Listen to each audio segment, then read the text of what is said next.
Everybody doing today? Christ I am disciple here. All praise be to the Most High God. The Most High God comes first. I'm here in Trinity Mall in Trinidad and Tobago.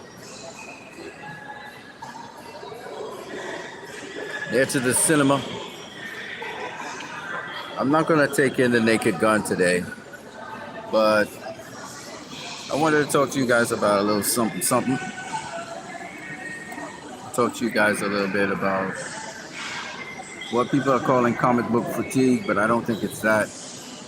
I think it's that the studios are not giving the fans of these comic book movies what they really want, which is fans of these comic book movies want to see certain stories on the screen. And I think these multi-billion dollar corporations they're just not listening to the fans anymore. I remember Tyron Magner saying that the fans don't want any woke movies. And it's true. We don't want to see, homosexual, let's say Wonder Woman. We don't want to see a gay Superman. We don't want to see Clark Kent as black. There's somebody who already is Kal-El. There's a Kal-El that's black already in the comics. You see, the thing about superhero movies, and so if you move too far away from the literature base, that is where, and you decide to redefine and reinvent what a character is, that is where you lose the fans. It's a balancing act. There are certain things that are allowed that you can flex on, and there's certain things you are not allowed to be able to flex on. Okay? Now, there's a lot of people who go and watch comic book movies who are not comic book fans. They don't read comic books, right? So there is that element to it. But I think that a lot of times,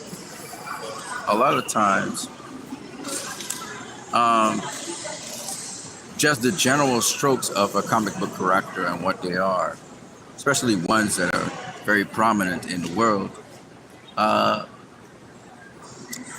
they can be, people have an understanding of it, and you don't want to just go flying in the face of everybody and changing up everything.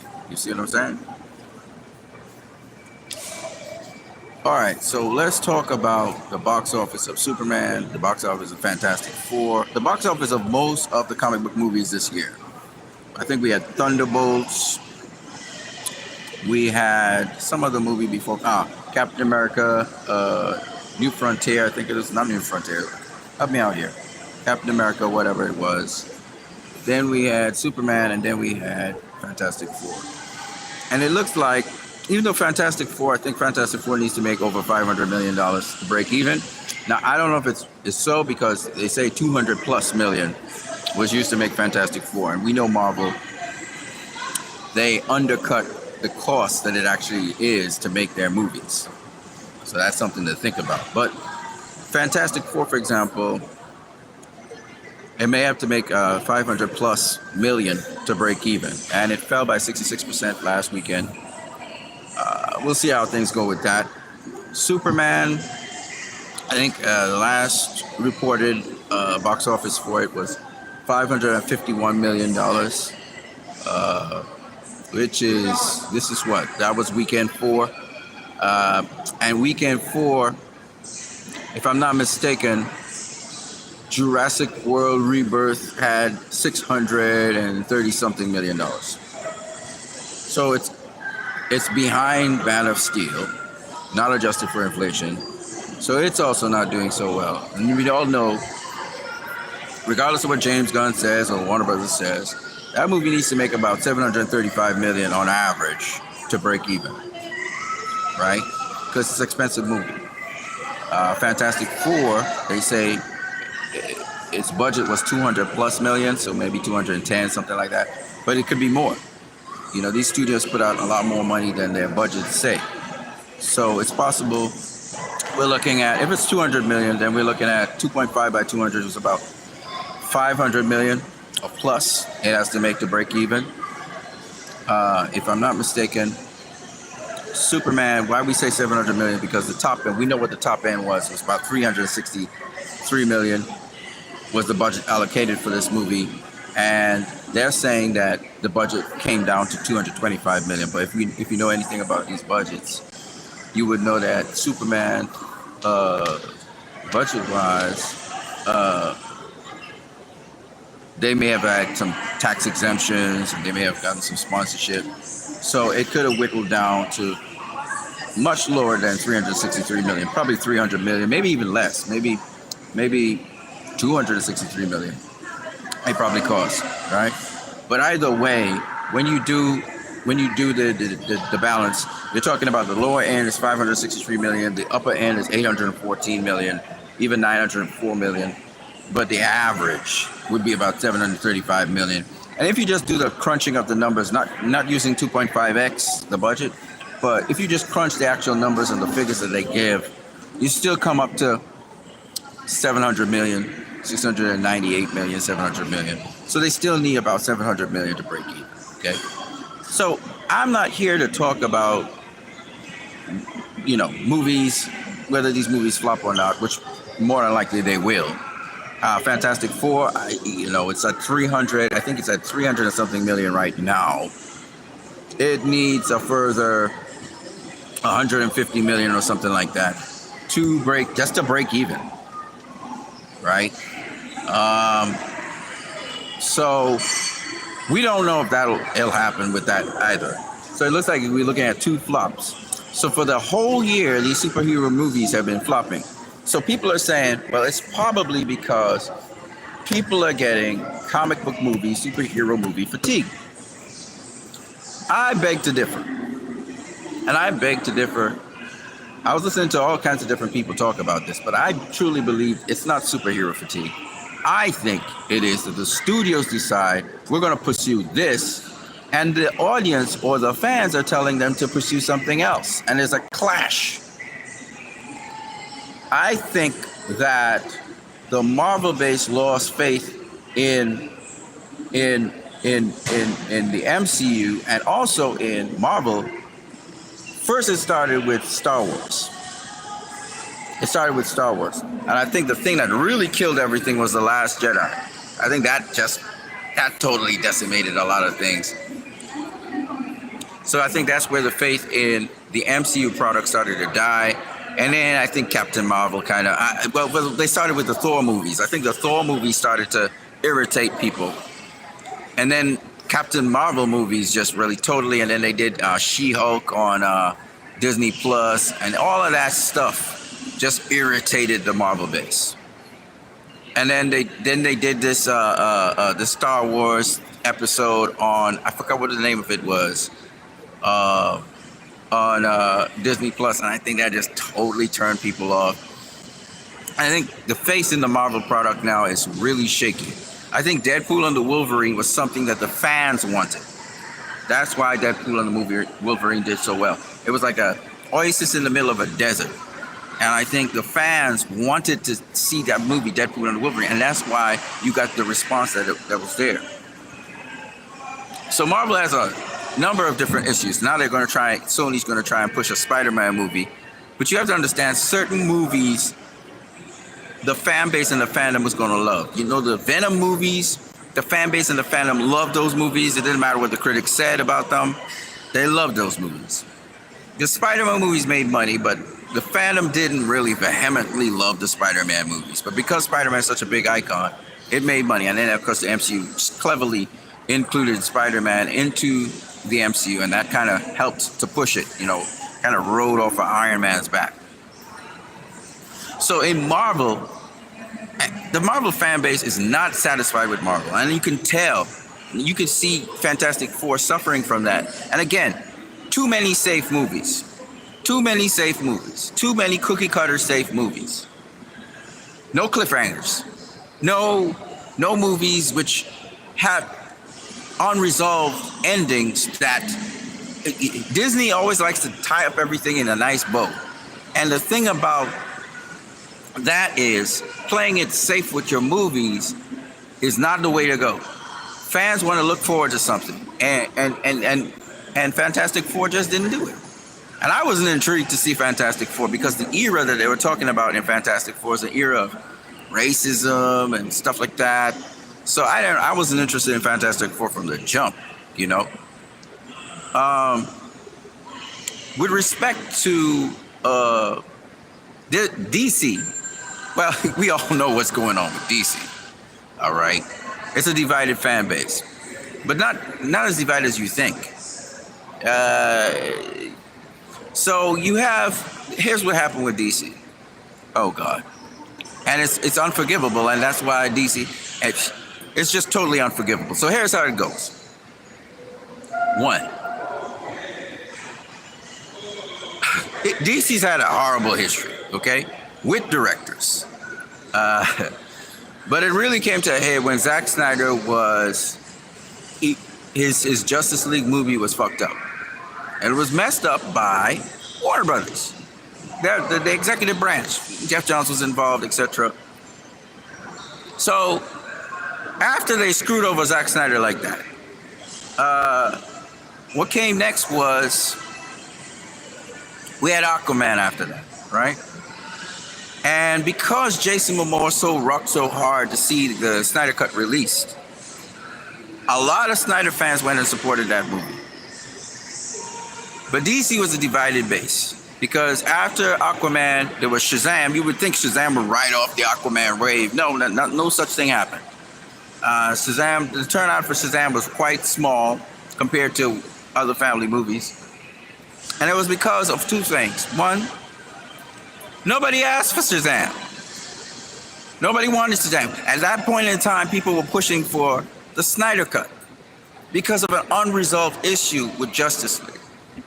Nobody cared about Shazam. And then Ben Affleck was off the Batman project, compounding everything. And then the whole story about what happened with the Justice League movie and how it just compounded everything. So the toxicity of Warner Brothers was felt by the fans, and the fans didn't like what they were hearing. So the fans were asking for them to restore the Snyderverse, bring back Henry Cavill. They wanted Ben Affleck's movie to come out. And that's how it was rocking real hard. And they finally, after several flops, we had Birds of Prey that flopped. Then we had Wonder Woman that flopped, right? After those two big flops, there was an announcement, because it was during COVID, that the Snyder Cut would come out. I went to see Wonder Woman because the promise that the Snyder Cut was coming out. I remember crying that day when I found out the Snyder Cut was coming out, and the trailer and everything. I went and saw Wonder Woman. I gotta tell you, it was quite an experience. Me and Damien, Anton Vincent came here, and we watched Wonder Woman. I'm gonna tell y'all as it is. The first Wonder Woman movie was great. The second Wonder Woman movie, we didn't even know what we watched. I mean, I came out the cinema laughing. My other friend was fuming, right? It flopped. Then after that, we had Zack Snyder's Justice League. And bro, the response to that thing was so epic. Now, the studio obviously wanted to keep all of that under wraps. They didn't even want that movie to see theaters. That's how bad it was. Because there was bad blood between the administration of Warner Brothers, Zack Snyder and his fans. Jason Keeler from AT&T was the one that started the process of making it possible. The gentleman who also worked in HBO Max, at the time was called Max, to make this happen, they fired them. That's how much animosity they had towards Zack Snyder and towards us, the fans, who were getting what we want. In fact, there was a op-ed that was put out, basically on behalf of the studio, saying that the fans cannot afford to control studios and get monopoly over studios on what content they want. That's how far Warner Brothers went. That they were so mad that the fans actually succeeded in pushing to get what they wanted. The outpouring and outturn of Zack Snyder's Justice League, not only was it epic in Hollywood, it sparked Restore the Snyderverse. And anybody who watched Zack Snyder's Justice League and liked it started using the hashtag. And this went beyond Snyder fans to the general audience. And the general audience took on this, and we had comedians, we had people like Stephen Colbert of the Night Show, interviewing Zack Snyder and so on. Even Stephen Colbert telling Warner Brothers, "Suck it, Warner Brothers."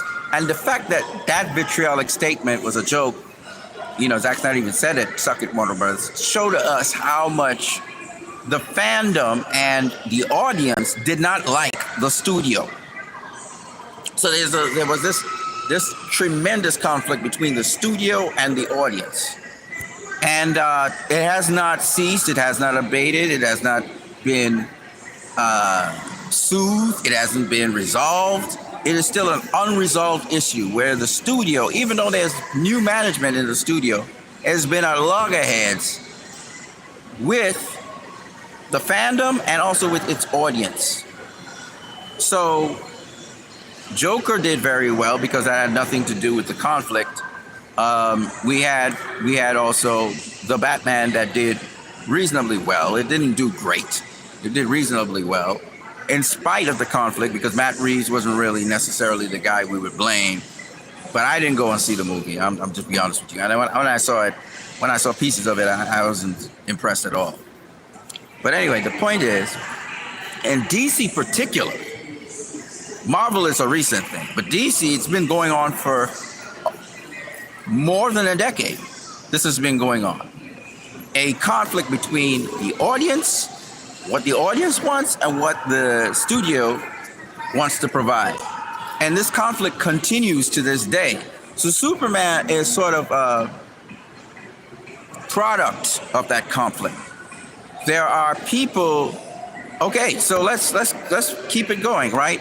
So with DC also, we had this issue. We had this issue where people were trying to get the Snyderverse restored.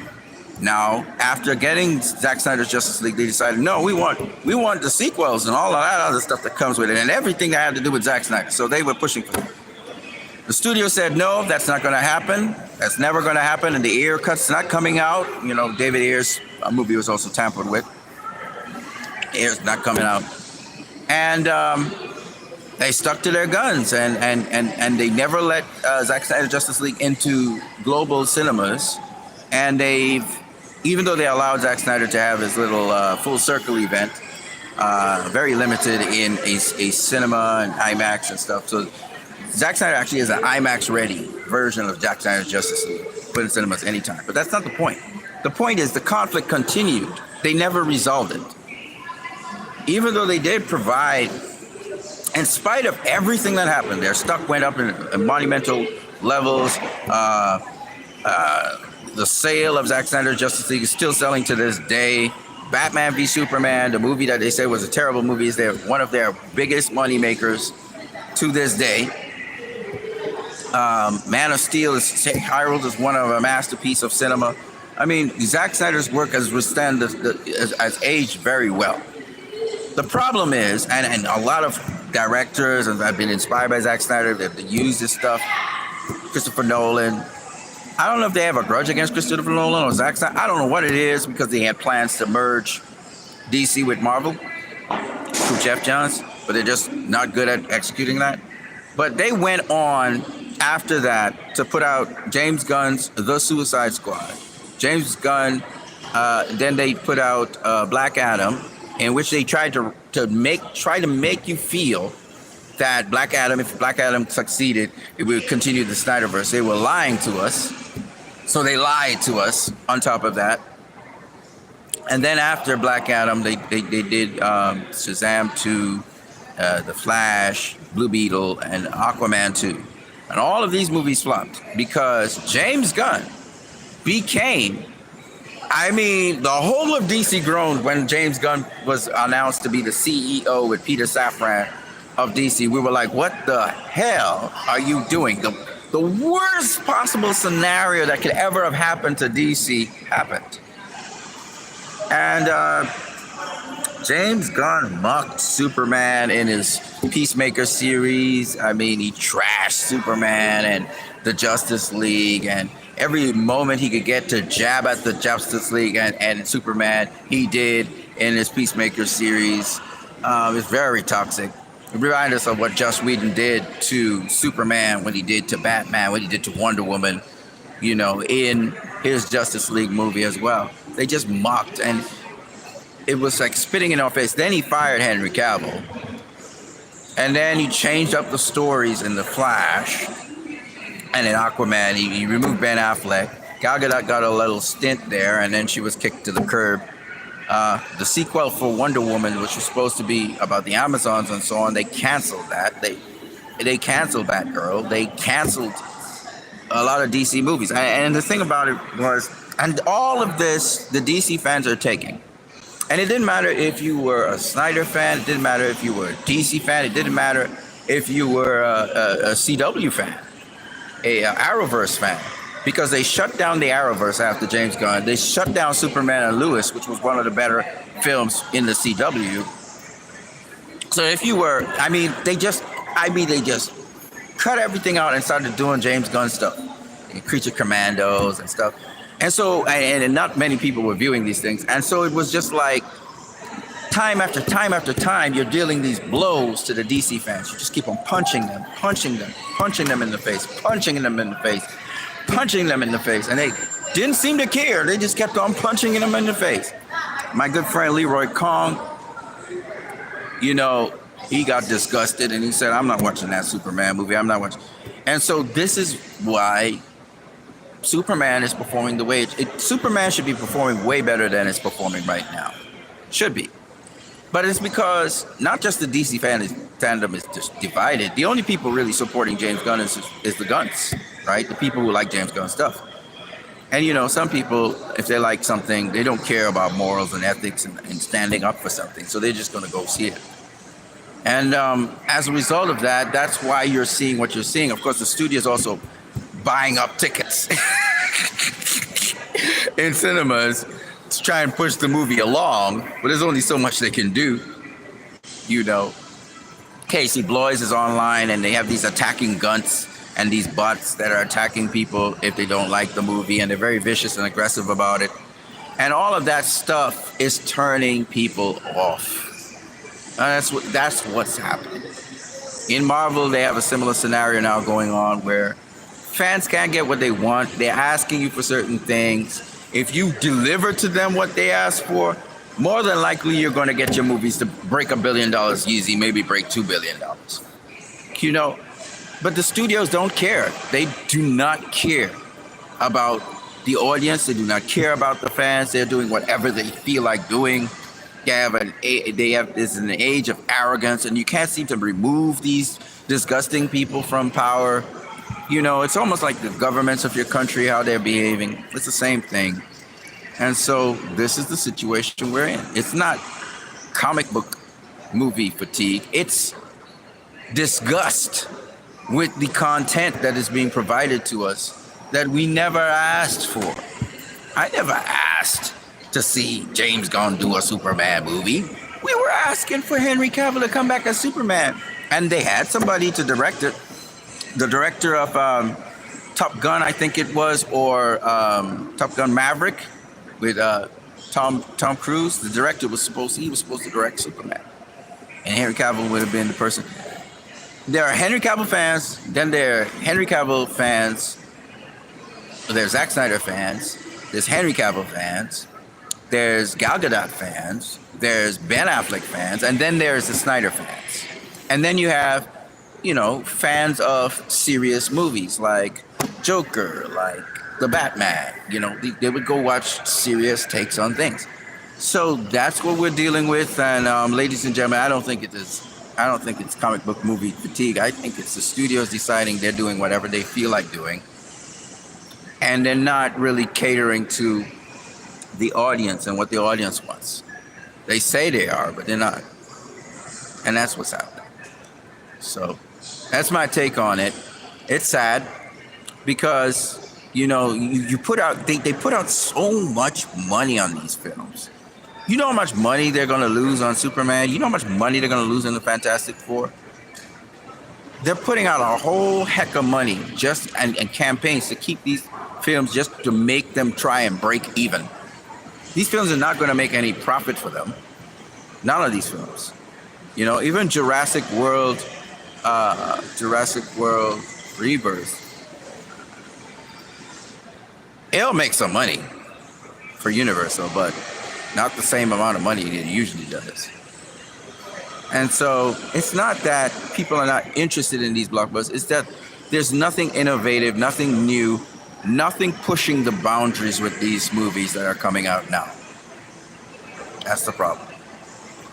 And you fire the people, you get rid of the people who actually make profitable movies. I don't know if it's deliberate, like they're failing upwards so people in the companies can make more money. Maybe it's that, but it's sad. It's tragic what's happening now. So that's what I got for you guys. I am Christ, I am disciple. Keep God first, people. I'm going to see you guys later. Peace.